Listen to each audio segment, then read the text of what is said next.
Tonight, President Trump's major reversal on Epstein, not only telling Republicans to vote to release the files, but also saying he'll sign a bill if it reaches his desk.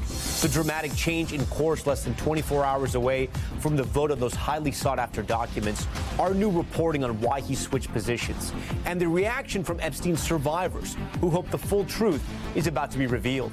Also tonight, the new images of the Navy's largest aircraft carrier now off the coast of Latin America, as President Trump floats new military action against drug producers in Colombia and Mexico. An Indiana man charged in the fatal shooting of a house cleaner who showed up at the wrong house, why prosecutors argue he isn't protected by the stand your ground law there. Terrifying break-ins at the mansions of Real Housewives stars while they were away at BravoCon. Kathy Hilton's husband inside when intruders busted in. The latest incident in a string of attacks on reality stars' homes. The Gen Z-driven protests now reaching Mexico. Demonstrators demanding justice amid what they call a wave of crime and corruption. Jeff Bezos getting back in the CEO chair. What we're learning about his new billion-dollar AI startup. And forget flying saucers, the era of flying Ubers is here. Our exclusive look at a commercial air taxi service getting ready for takeoff. Would you get in one? Plus, Hollywood duds movies with significant star power struggling at the box office. So why are movie lovers staying home? Top story starts right now.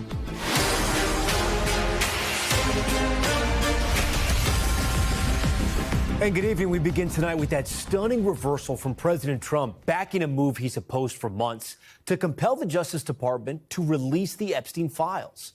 The president now encouraging lawmakers to vote to force his own DOJ to make those documents public, saying he'd sign the bill if it reached his desk. NBC News has learned the reversal came as Republicans cautioned the White House there could be mass defections voting to release the files. Nearly 20 Republican members have already said they'd vote to do just that. That number now expected to grow in tomorrow's vote. White House officials had just days ago tried to discourage voting for the measure. Trump has now endorsed, and disagreements over Epstein have helped cause two very public disputes between Trump and his fellow Republicans. Thomas Massie of Kentucky and one of Trump's longtime allies, Marjorie Taylor Greene. It's not the first time Trump has reversed course on the Epstein case. On the campaign trail, he promised supporters to declassify the files. But once in office, he pivoted, calling the issue a hoax fueled by Democrats and a distraction from his successes. Now he says he doesn't care. He has nothing to hide. The big question tonight, what else could be in those secret files? And if they're held by Trump's DOJ, why doesn't he just release them now? Hallie Jackson leads us off tonight from Washington.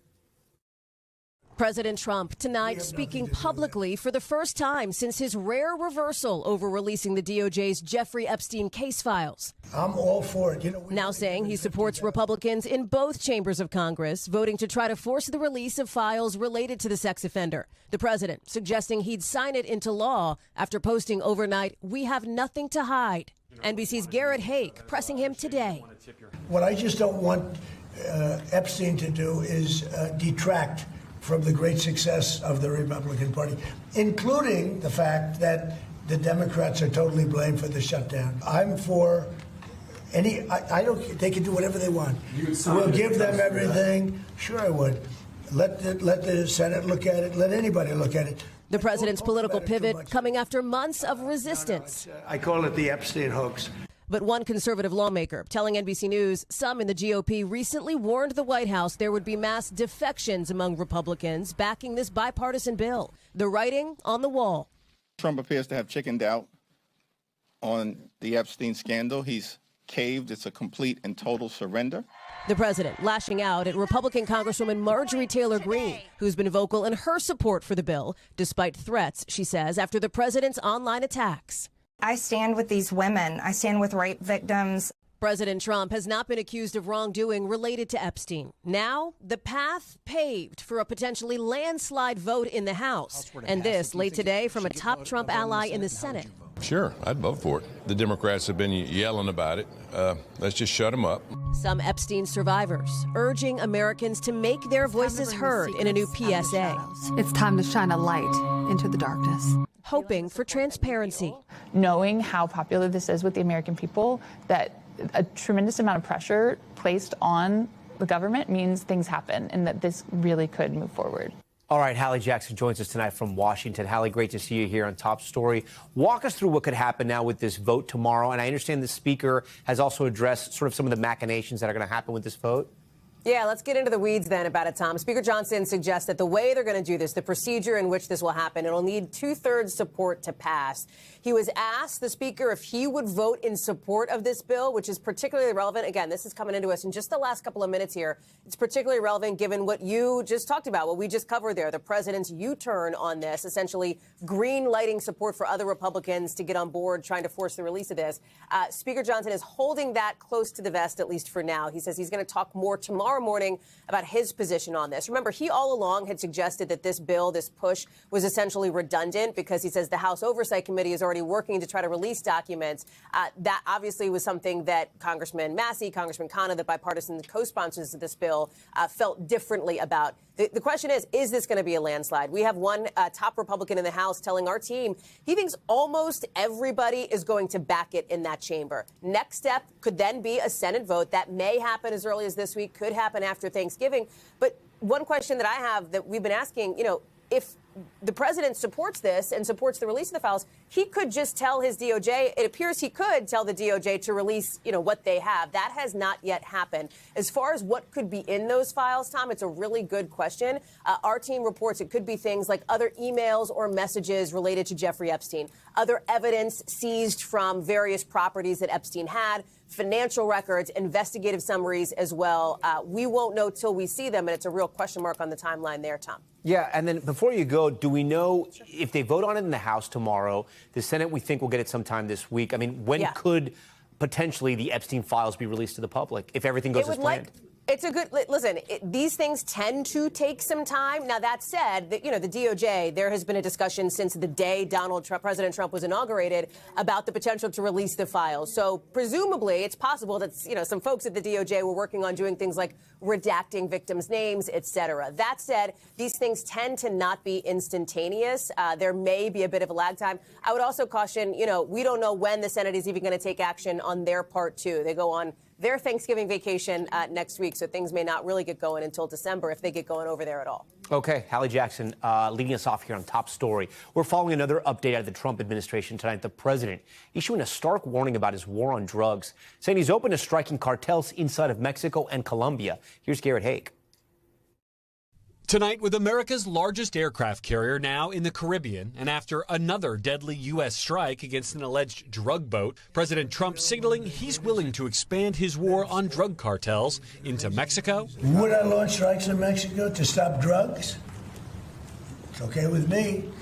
Whatever we have to do to stop drugs. We know their address. We know their front door. We know everything about every one of them. And Colombia, too, where over 90% of cocaine smuggled into the U.S. is produced. Colombia has cocaine factories where they make cocaine. Would I knock out those factories? I would be proud to do it personally. I didn't say I'm doing it, but I would be proud to do it because we're going to save millions of lives by doing it. The president has already been weighing options to strike targets in Venezuela. Is there anything you're ready to rule out at this point? Are you ruling out U.S. troops on the ground? No, I don't rule out that. I don't rule out anything. We just have to take care of Venezuela. But also holding out the possibility he'd speak with Venezuela's authoritarian leader, Nicolas Maduro, whom the administration accuses of running one of the country's cartels, which Maduro denies. Are you prepared to speak with him directly? Would you commit to doing that before you order the strikes? Yeah, I probably would talk to him. Yeah, I talk to everybody. While critics say those boat strikes have already gone too far. These strikes are illegal, and it's creating major problems for the U.S. Garrett Haake joins us tonight from the White House. So, Garrett, if viewers are watching this, right, and they're trying to understand what the president said today, he seemed to be open to a lot of things. He also didn't seem to commit to anything. Yeah, that's right. I mean, I look at more what the administration is doing more than what the president is saying. What they're doing is moving this advanced carrier group into the Caribbean. There's something like 15,000 military personnel in the Caribbean right now, and they're blowing up these drug boats on an almost daily or a couple times a week basis, Tom. There's no indication from what I heard from the president today that pressure campaign against Venezuela is going to end. The political pressure he's gotten on that from Democrats and Republicans has been fairly mild. Now, expect expanding that to attack targets in or related to Colombia, sort of nominally an ally, or Mexico, really our biggest or second biggest trading partner in this hemisphere, would be a whole different kettle of fish politically. That said, presidents have a lot of authority in this space, and this president in particular likes to push the bounds of that authority, and that seemed to be the indication he was giving in this Oval Office meeting today, that he's going to keep pushing to see how far his authority can take him to conduct this drug war. All right, Garrett Haig for us at the White House. Garrett, thank you. To Indiana now, where authorities have decided to charge that homeowner with voluntary manslaughter. You may remember, after he shot and killed a housekeeper who mistakenly showed up to the wrong door. Aaron McLaughlin has this update. Tonight outside Indianapolis, a homeowner behind bars, charged with voluntary manslaughter. The person did not have a reasonable belief that that type of force was necessary. Prosecutors say Kurt Anderson shot and killed housekeeper Maria Florinda Rios Perez after she and her husband mistakenly tried to enter his home at around 7 a.m. on November 5th. Video shows the bullet hole through the front door from the fatal shot that struck Perez in the head. Her husband, Mauricio, desperate to save her. No es fácil. Seeing my wife in my arms, already lifeless, covered in blood, I felt like they tore everything from me, he says. The couple had been booked to clean another house in the same neighborhood. According to court documents, Anderson told investigators he and his wife woke up to the sound of what appeared to be some type of keys, tools, or instrument being used on the front door of the residence. He said he could hear and see that the individuals outside were still trying to get into his home, adding it was getting more and more aggressive. According to court documents, the couple never made it inside, and that there were no handprints or any evidence of forceful contact with the structure of the door itself. In a statement, Anderson's lawyer pointing to the Castle Doctrine, which he wrote allows a person to use reasonable force, including deadly force, if he reasonably believes that such force is necessary to prevent an unlawful entry into his home. That our decision today in no way should be interpreted as a challenge to Indiana stand your ground law. Anderson has yet to enter a plea. All right, Aaron McLaughlin joins us now in studio. So, Aaron, do we know what's next for Anderson? Like, what is the next step for his court hearing? Well, his next hearing is scheduled for Friday. It seems likely that this case will go to trial. We heard there from his lawyer in that statement pointing to the Castle Doctrine. When it comes to the Castle Doctrine, I've been speaking to legal experts. The key question is, was the force used reasonable and was it necessary? You know, I was speaking to the prosecutor shortly after this happened as he was weighing these charges, and he told me he was going to be looking at a number of factors. Did the couple enter the home? We now know from these court documents that they did not. How quickly did Anderson call 911? We know that he called 911 after the shot was fired. Anderson, in his own video statement, saying he only waited 10 to 15 seconds between getting his gun and firing that fatal shot. All of that is going to be likely weighed by a jury. Okay, Aaron McLaughlin, big update in that story. Thank you. Now to Charlotte, where Homeland Security says federal agents have arrested more than 100 people as part of its latest immigration crackdown. This one's called Operation Charlotte's Web. Some of those encounters escalating into violent clashes. NBC's Ryan Chandler on the ground for us there in that city.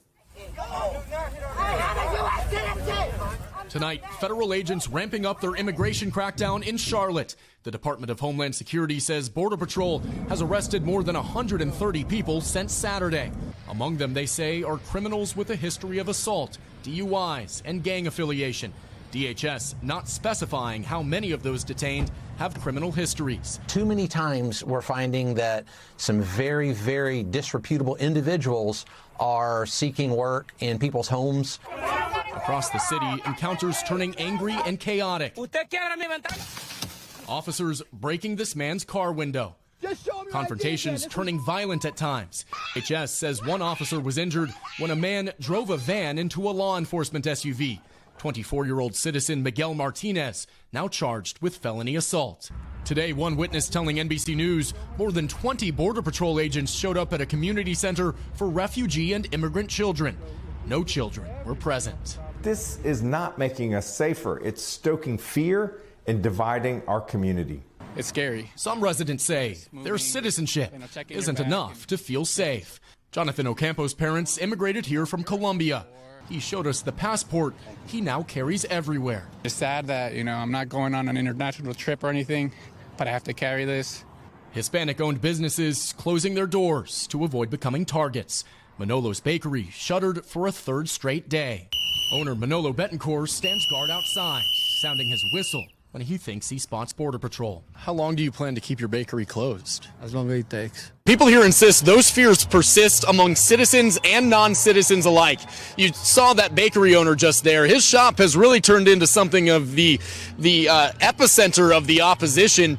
He is closing for what he says is one of the only times in almost 30 years of business. He says that he doesn't want to put his employees or his customers at risk of becoming targets. So now for one of the first times, you see the closed signs on the dark windows and also signs of support. Some people coming by the shop to leave a message: we miss you, we love you, stay safe. It's part of this grassroots effort to show support for people like him as the Border Patrol surge continues. Tom. To an urgent manhunt in New York tonight for the man who shot an NFL player outside of a restaurant not far from Times Square. Officials releasing new images and asking the public for help as New York Jet Chris Boyd remains in critical condition. NBC Stephanie Gosk has the latest. Tonight, new video from the scene where New York Jets defensive player Chris Boyd was shot. First responders urgently treating someone on the street in Midtown Manhattan. The NYPD now releasing these images of the suspected shooter fleeing after the incident early Sunday morning, asking for the public's help finding him. A law enforcement source familiar with the investigation says Boyd was shot in the abdomen after a fight broke out. Confirmed no shot. Hold position point West 3rd Street on Broadway.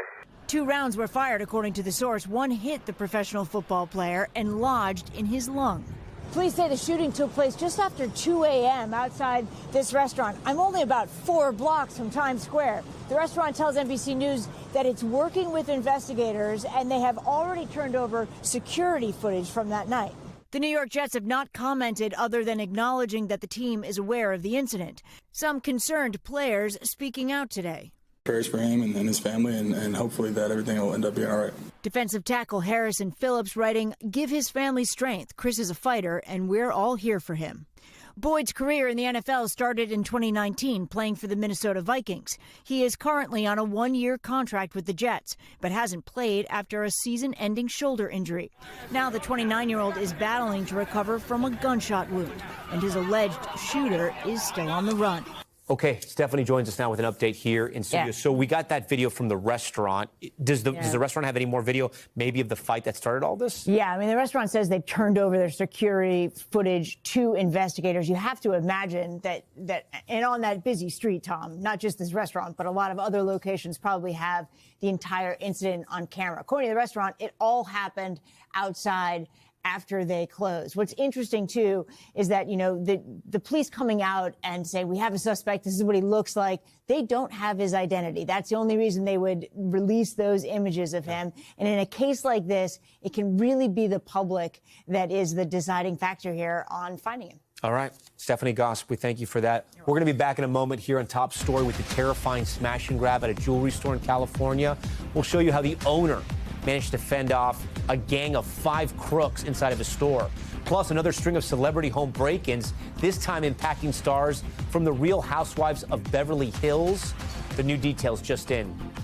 And from the roads to the sky, our exclusive look at Uber's new fleet of flying taxis looking to take off overseas and right here at home in the States. Stay with us.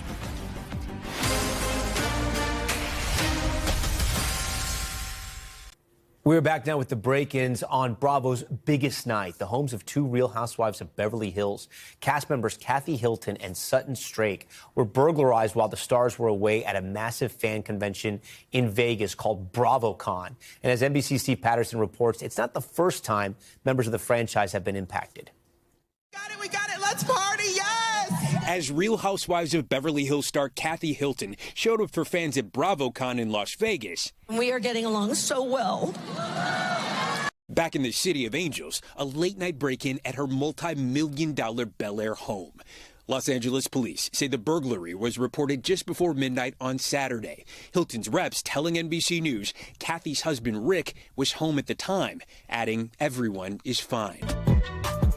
Well, hello. Très élégante, madame. The Hilton home, previously featured on the series. Burglars also hitting co-star Sutton Strack's home this weekend while she was at BravoCon, according to her rep. We can have a winning streak in that department. A multi-day convention featuring 160 Bravo stars, attended by 300,000 fans, and blasted all over social media. Anytime that anyone can see that you are probably away from home in real time at another event, your residence certainly can become a target. The incidents, the latest in a string of break-ins, impacting Real Housewives of Beverly Hills cast members. It's just an unfortunate thing that's been happening here in this city. There's just been a lot of burglaries lately. In July, 3 people jumped a gate and broke into a side door at Teddy Mellencamp's Encino home. Luckily, the cameras detected people jumping, so we kind of knew right away. And in 2021... Get down to the ground! I'm gonna kill you! Dort Kemsley recounted being held at gunpoint. I was just hunched over, sobbing, going, please, please, I have little babies. Please, I'm a mother. Please, I beg of you, my kids need me. Please, please, please, please. As thieves took about $1 million in valuables. 4 years later, no arrests have been made in that case. Steve Patterson joins us tonight. Steve, have we heard from either housewife? You know, Tom, so far they're not speaking out about this directly. Most of what we know has been through police or through reps for the stars. Both Hilton and Strack, though, appeared at BravoCon on Sunday, but they didn't talk about it. And just remember that this has happened enough times now that previous robberies have become storylines on the show, so fans may just have to stay tuned. Tom? Okay. Steve Patterson, good to see you, man. Moving overseas to Dubai, and something that once only seemed possible, only in the movies. Uber launching its flying taxi service, which will allow people to order trips in an aircraft roughly the same size as a large SUV. NBC's Keir Simmons got exclusive access to how this works. Picture hailing an Uber and lifting off in one of these. Tonight, NBC News given behind-the-scenes access to an American firm in a global race to launch commercial air taxis. The company, Joby, in partnership with Uber, has been testing and demonstrating around the world, including here in Dubai, in California, and in New York. This is click a button and get a flight. This is bringing the magic of flight to our everyday lives. So how will it work? A regular Uber will pick you up at your home or office and take you to a vertiport, where you'll board a taxi unlike any other. The cabin will be air-conditioned with 4 passenger seats, so you may find yourself ride-sharing. Joby says a ride will cost around the same as an Uber Black. Fully electric, the taxi can go 200 miles an hour and has been in development for 16 years. Roughly the size and weight of a large SUV, listen to how quiet it is as it takes off. That's crucial because they're about to start testing it over Dubai's densely populated area. We met their test pilot, who, in another life, put F-35s through their paces. It's up there with the F-35 in terms of its responsiveness. For the many who will worry about safety, he points to the aircraft's 6 propellers. We can still perform our flights and deliver our customers to where they need to be safely, even if we have a failure. At least 5 US cities are hoping to be pioneers after President Trump simplified the process by executive order. Here in Dubai, vertiports are already under construction. The city set to be the first to launch a full fare-paying service, Joby says, as soon as next year. There are even countries and companies looking into the possibility of autonomous flying taxis. Places like China, for example, that's flying taxis without a pilot, Tom. Of course, that is a lot further away. And there is a challenge of simply getting people comfortable with the whole idea, even liking it. You know, Tom, that cut to the daily commute, that will be part of it. Tom? I'm interested. You got my attention, Keir. All right, we thank you. Still ahead on top story. The fiery home explosion in California, sending debris flying through a neighborhood. Plus, is your next car just a click away?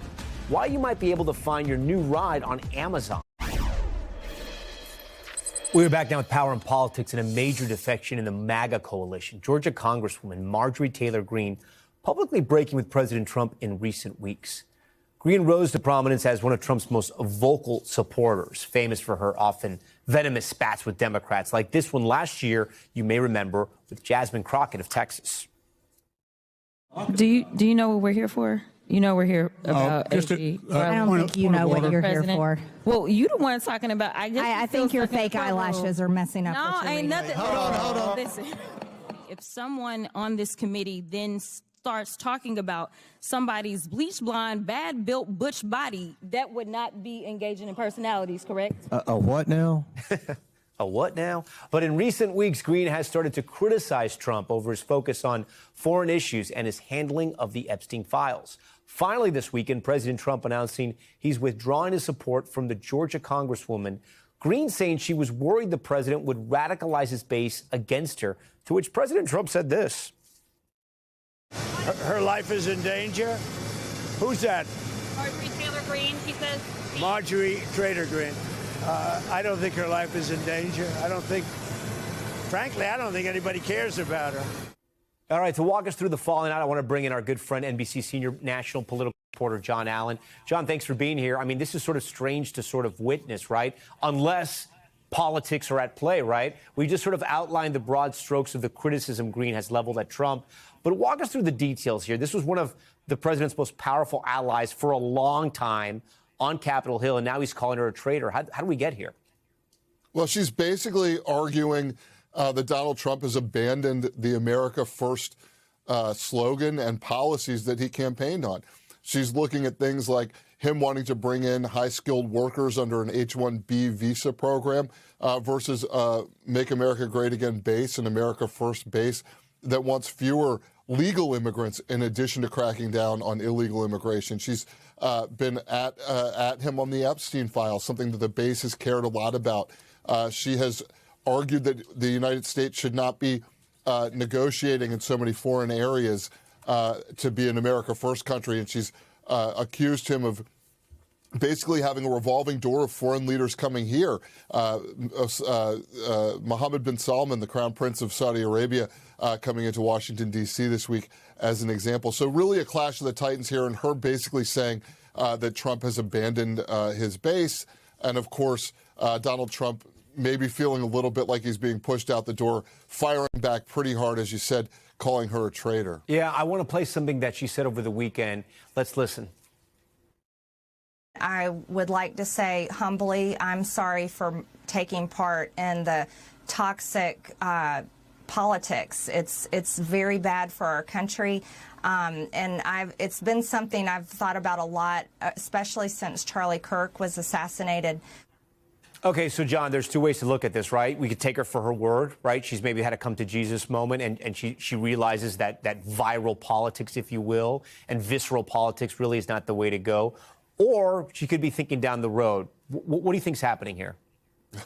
It may be a combination of those things, Tom, right? Like, I mean, you know, it's hard to divorce politicians from politics. Even those who, like Marjorie Taylor Greene, sort of came to it later in life, not a career politician. So it's hard to divorce that completely from politics. But it may also be true that she's looked at a life of fighting with everybody all the time and accusing them of all kinds of things and decided that's a bad idea. The one caveat I would say there is she is attacking Donald Trump even as she talks about a sort of new civility. And so I think that's going to ring hollow, certainly with a lot of people in his base who will look at this as something that she is doing for her own political future to sort of define herself as the future of the MAGA movement. She has the name and recognition, right, throughout the state of Georgia. Is there an opportunity for her to run for Senate? You have two Democratic senators. That's why I said I wonder if she's looking sort of at the field and where her state has gone, or possibly to run for governor in the state. I mean, I got to tell you, Tom, I'm not so sure she's not running for president in 2028. You know, given the really high-profile fight she's picked here with Donald Trump, certainly there are possibilities for her to run for governor, run for senator in Georgia. But I think right now she feels like somebody who's trying to give herself presidential energy. Finally, where does this fight with President Trump go? Sometimes he's had these fights with a lot of his political rivals. They come back under the tent. They kiss the ring. Everyone becomes friends again. Or do you think this is a permanent breakup? It's always hard to tell. I mean, every time you think there's a permanent breakup, to your point, they come back. But, you know, if she's trying to define herself against Trump as the pure MAGA person for the future, it's going to be real hard for her to come back inside that tent. Okay, John Allen, always great to have you here on the show. Have a great night tonight. We're going to move on to Top Stories newsfeed. We start with the acting head of FEMA resigning after roughly just 6 months on the job. In a new statement tonight, David Richardson says he only agreed to serve through hurricane season, which is now winding down. The shakeup comes as FEMA has faced criticism for its response to the deadly floods in Texas over the summer. A massive home explosion outside of L.A., leaving at least 8 people hurt. Listen to this.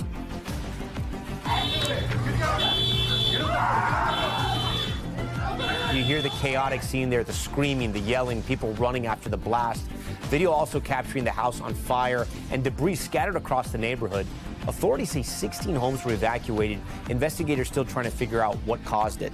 To Central California, and dramatic video of a jewelry store owner fending off a group of thieves with a gun. Look at this. Surveillance footage shows about 5 masked robbers charging into the store, smashing display cases. Then, just moments later, the owner comes out packing heat, pulls out a gun, starts firing every way he can. The suspects run out of the building. The owner follows him out, keeps firing. Police say they don't believe anyone was hit by the gunfire. And if you're in the market for a used car right now, you might be able to find it on Amazon. You heard us correctly. Ford announcing it's teaming up with the retail giant to offer pre-owned cars. They say customers can shop, finance, and buy vehicles on the site before scheduling time to pick it up from a local dealership. For now, the program is launching in Los Angeles, Seattle, and Dallas. Speaking of Amazon, new tonight, Jeff Bezos launching a new endeavor, officially getting into the AI game. The New York Times reporting that Bezos is starting a new AI venture called Project Prometheus and will serve as co-chief executive of the startup. The billionaire is joining a crowded field with industry giants like Google, Meta, Microsoft, and pioneering companies like OpenAI and Anthropic. I want to bring in our good friend, NBC's Brian Chung, to walk us through this. Brian, so, is he late to the game? Is it such a massive game it's still okay? There's a lot of work to be done. What do you think? Yeah, I think a lot of people are like, whoa, wait. Jeff Bezos is years behind the game. When you think about OpenAI already on GPT-5, you have all these other entrants, Meta, Google, using their massive amount of capital to start up their own AI projects. For what it's worth, the New York Times is reporting that this particular project, what they're calling Project Prometheus, will be focused on things like engineering, manufacturing, computers, aerospace, as well as automobiles. So it seems like Jeff Bezos is trying to skip all the chatbot stuff that a lot of people have kind of been playing around with, which even other AI companies might admit is just a conduit to get to that more advanced things like robotics. Again, we'll have to see what happens here. NBC did reach out to Jeff Bezos' team for comment, and we hadn't heard back. So we showed all the companies that are already in the game. I want to put this up for our viewers. Elon Musk even calling Bezos out, right? They have kind of a rivalry, especially with SpaceX and all that. Calling him a copycat. Yeah, copycat with the emoji. So how would this venture stack up to the rest? He's obviously got the money. He's funding it. And Jeff Bezos, I wouldn't bet against him. Yeah, well, look, when it comes to Jeff Bezos, you see what he did with Blue Origin, right? There were a lot of doubts as well in the race between him and Elon Musk. It's basically a two-horse race in the space side of things. And you saw what New Glenn did. It was, again, that's the Blue Origin project that actually successfully re-landed a booster onto a platform, very much like SpaceX did. And so Jeff Bezos is obviously someone who has entered games in before and has been able to compete pretty well. But I do think the question of this crowded field, you have XAI, obviously Elon calling him a copycat, but you also have Google, Meta, Microsoft, OpenAI, Sam Altman, you can't forget about them as well, and Anthropic. So it's a crowded field. Again, his specialty, focusing on kind of robotics engineering. We'll see if that's a winning strategy. Does it feed into his other businesses, into, the AWS, into Amazon? Does this sort of all help out, or is he trying to go into a different space? Well, it's important to note that he did step away as the CEO of Amazon 4 years ago. Actually, this is the first time he's stepping back into any CEO role since that time. So I don't know how integrated he can make it with Amazon, knowing that he's basically handed over the reins to Andy Jassy, who's currently running things over there. But again, Jeff Bezos has his hands in many different types of things, as many of these billionaires do. Does he want to try to make these things come back together, converge back together at some point? That's Elon's intention. Is it Jeff's intention? Yeah. We'll have to see. Okay, Brian Chung, always great to see you. Thank you. Still ahead on top story, an Ecuadorian drug lord accused of faking his own death just captured in Spain, how authorities tracked him down. Plus, the new wave of Gen Z protests erupting in Mexico with thousands taking to the streets. What's driving those demonstrations? That's next. We're back now with the Americas. In Mexico, protests erupting across the country in what has been dubbed the Gen Z protests. Demonstrators taking to the streets and clashing with police as they demand justice amid what they say is a wave of crime and corruption. George Solis has this one tonight for us. Tonight, there are growing questions into a surge of youth-led protests taking place across major cities in Mexico. The demonstrations reaching a fever pitch over the weekend as some hooded protesters tore down fences around the National Palace, home to President Claudia Sheinbaum. Images from the clashes show riot police using tear gas and smoke bombs. trying to calm the crowds, seen here kicking the fence and throwing rocks at officers. Mexico City's public safety secretary saying the protests left at least 120 injured, 100 of them officers, some who were taken to the hospital. The rallies organized by Generation Z Mexico, referring to the demographic group of people born between 1997 and 2012. This 16-year-old injured during the protest telling Telemundo, the people are dying, the people are disappearing. For it to get to the point where minors are here protesting, it's because the country is horrible. Protesters using a popular symbol, the pirate flag from the anime One Piece, seen in Gen Z protests around the globe, including ones in Nepal and Madagascar, which ended in the ousting of heads of state. This protester saying the Gen Z groups organized themselves on Discord. While President Sheinbaum saying this week the protests didn't arise organically with the youth, but were part of a $90 million campaign by her opponents. But back on the streets, this young man saying the movement isn't affiliated with any party, just an ideology for a better Mexico. The unrest fueled by recent violence, including the death of Carlos Manzo, a mayor who was assassinated in public during a Day of the Dead celebration earlier this month, known for declaring war on the cartels and his criticism of the federal government for lack of action. Protesters wearing cowboy hats in his honor. This protester saying she is seeking justice for his death and all those who have lost their lives and their property at the hands of criminals. And with that, George Solis joins Top Story tonight. So, George, the president has been in power, I think, for a little more than a year. Political violence has been a problem. It almost always has been in Mexico. Has this hurt her approval ratings? Well, Tom, her popularity has shifted, but it could be negligible. I mean, let's talk about what makes her popular, right? Her stance on things like high-impact crime, her stance on corruption, particularly fuel theft. But under her administration, you have seen several leaders across different spectrums of leadership being targeted. Still, her approval rating among the highest in Latin America, hovering somewhere around 70%, Tom. Okay.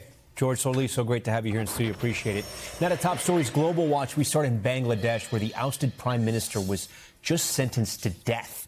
A war crimes court finding her guilty of ordering a crackdown on student-led protests last year that killed hundreds of people. Sheikh Hasina has fled to India, and so far the country has declined to extradite her. In a statement today, she criticized the verdict, calling it politically motivated. Moving on to Ecuador, one of the country's most wanted drug traffickers captured after faking his death and moving to Spain. Police there releasing this photo of Wilmer Chavarria, Ecuador's president, accusing him of coordinating drug shipments and ordering assassinations from Spain under a new identity. Chavarria is believed to be the leader of Los Lobos, a drug trafficking group recently designated as a terrorist organization by the U.S. And dramatic new video of a volcano erupting in Japan, sending smoke and ash nearly 3 miles into the air. Local media there reporting it caused dozens of flights to be canceled yesterday. Here you can see lava flowing from the crater. This is one of Japan's most active volcanoes, but the eruption was reportedly the largest in more than a year. And when we come back tonight, the big slump at the box office. Some of the biggest names in Hollywood starring in major movies with massive marketing budgets and glowing critical reviews. So why is no one going to see them? We'll dive into it. That's next. But these days, A-listers like Kidman are not enough to get moviegoers into the seats. The New York Times highlighting the recent slump at the box office in a recent article with the headline, 25 movies, many stars, 0 hits. Hollywood's falls to new lows. The Times outlining how difficult the past 3 months have been for dramas and comedies in theaters, even when they have superstars attached. For more on this, I want to bring in Paul DeGarabedian. He's the head of marketplace trends for ComScore, and Pete Hammond, awards columnist and chief film critic for Deadline. Thank you both for being here tonight on Top Story. I appreciate it. So I want to walk through some of the examples of these so-called box office flops. This is all data from ComScore again. After the Hunt, starring Julia Roberts, cost $70 million to make and made just over $3 million domestically. That's pretty bad. Springsteen, Deliver Me From Nowhere, starring Jeremy Allen White. It cost $55 million to make and has made just about $22 million so far, at least in the U.S. And Good Fortune with Keanu Reeves and other stars cost $30 million and has earned just over $16 million. So, Paul, you're finding that people are not just seeing these big studio movies, dramas, and comedies in particular with all-star casts? Well, it really depends on the movie. You know, you can plug a big star into a movie that may not be the most commercial of films, and therefore that movie will not necessarily generate the kind of box office that, let's say, a Dwayne "The Rock" Johnson would in a Jumanji. That's very different than Dwayne Johnson in The Smashing Machine. Likewise, Sydney Sweeney in Anyone But You is very different than Sydney Sweeney in Christie.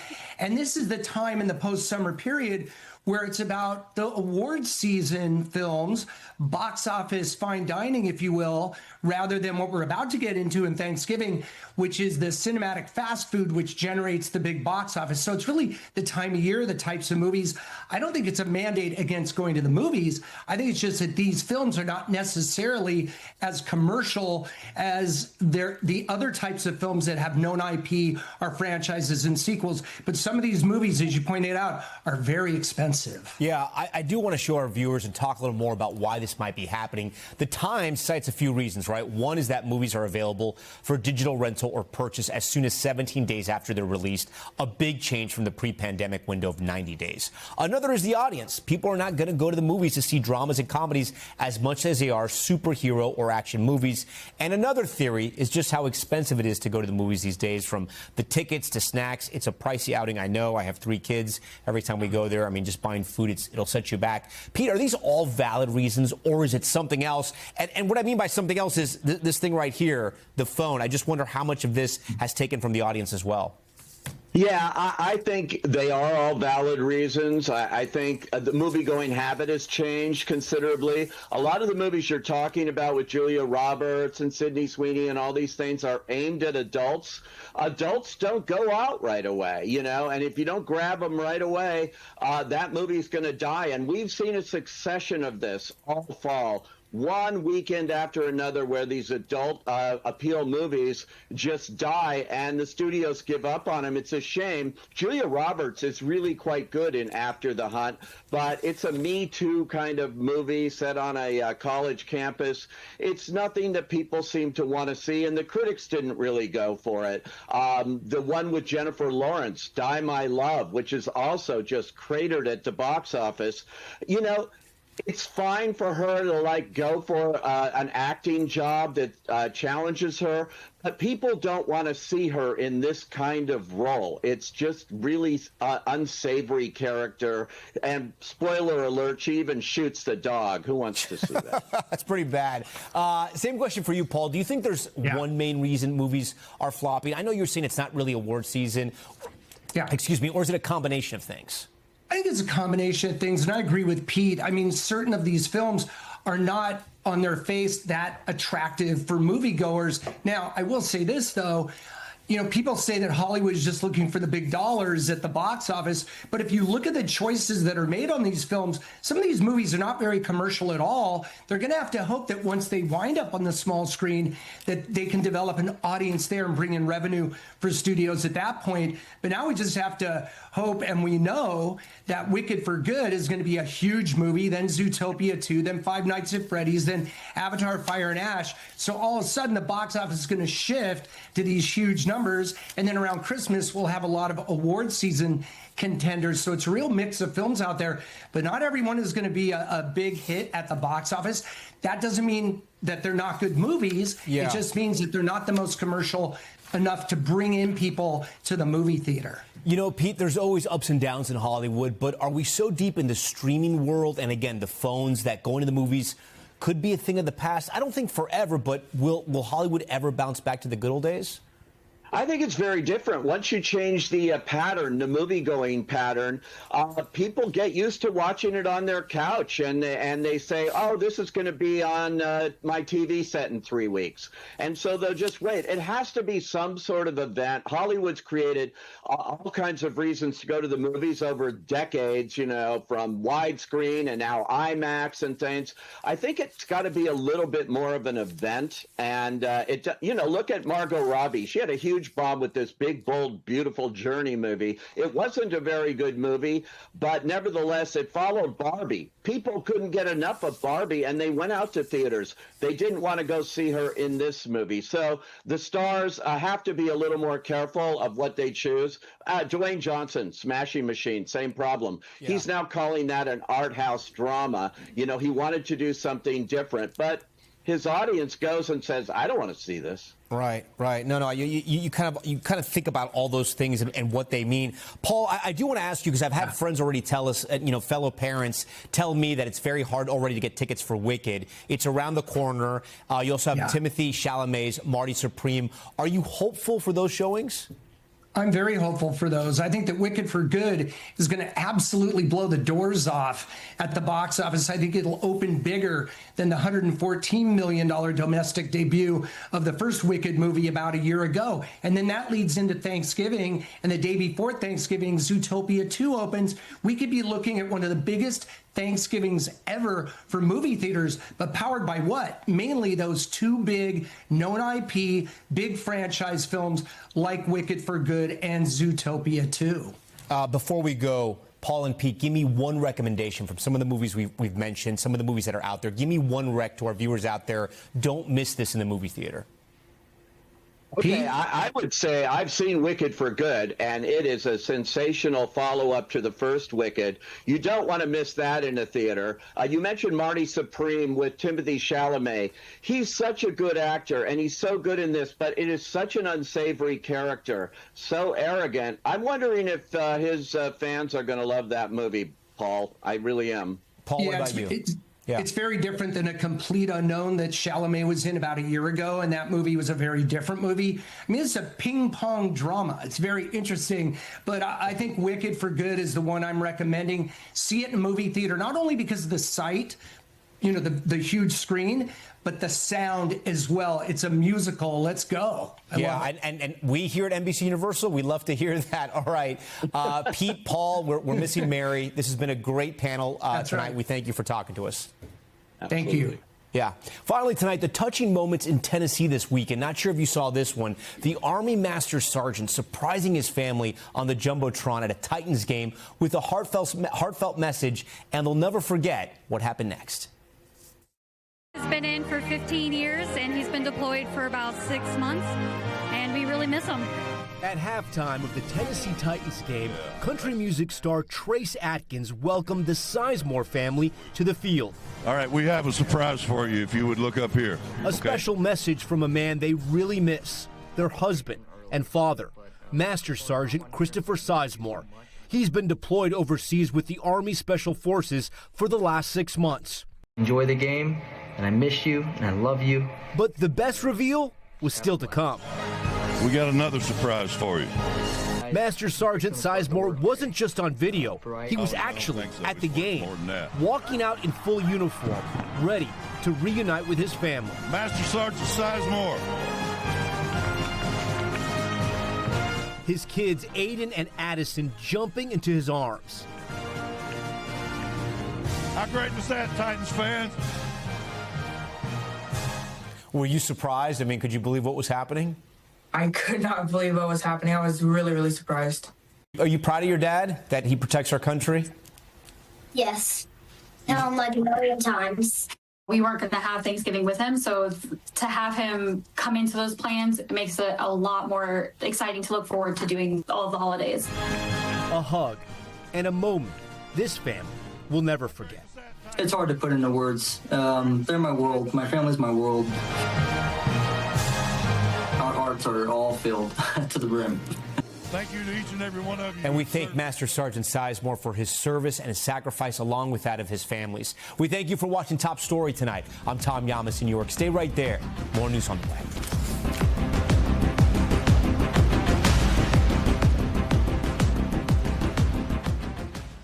We thank you for watching, and remember, stay updated on breaking news and top stories on the NBC News app or watch live on our YouTube channel.